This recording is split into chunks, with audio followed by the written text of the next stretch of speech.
किती कांद्याचे म्हणजे नुकसान झालं? किती पोते होते कांदे हे? 400 पोते होते, त्याच्यातला 100 कटा निघाला, 300 कटे भिजले. हा हा हा. म्हणजे बराच आता हे कांदा तुमचा हे खराब झालेला दिसतोय, असा सडलेला दिसतोय. सडून गेलेला आहे सगळा. मागील किती दिवसापासून पाऊस होता? पाऊस काय 20-22 दिवस पाऊस चालू होता. उघडता बी ना झाकता बी ना, काहीच करता येईना झालं. तुमच्या कांद्याचं खूपच नुकसान झालंय. झालेलं आहे. काय कसं करायचं शेतकरी? तुम्हाला सरकारला काय बोलायचंय, म्हणजे काय सांगायचं? शेतकऱ्यांना काहीतरी द्यायला पाहिजे. आपले कृषी मंत्री म्हणतायत की ढेकळाचा पंचनामा करायचा का, असं म्हणतायत ना म्हणतात आपले. तर ढेकळ कसं, आता ढेकळाचे पंचनाम्यापेक्षा बघू शकता हे कांदे तुम्ही, हे असे कांदे सडले तर ते बघा काय कांदे. हे काय सगळा नासून गेलाय कांदा. हे कसं करायचं शेतकऱ्यानं? 4 दिवस झाले मुलगा जेवणा झालाय, काय नाही का.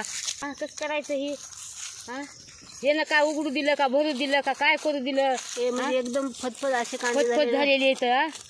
काय हे असं करायचं कांद्याचं म्हणजे नुकसान भरपूरच झालेलं आहे. आणि अजून परत आता सुरू झालाय पाऊस. म्हणजे आज 7 जून आहे की अजून पावसाचं आता सांगितलं पाऊस आहे म्हणून. 7 तारीखाची लगेच सुरू झाले पाऊस. काय शेतकऱ्यानं नांगरणं नाही, डोंगरनं नाही, काहीच नाही अजून त्याचं.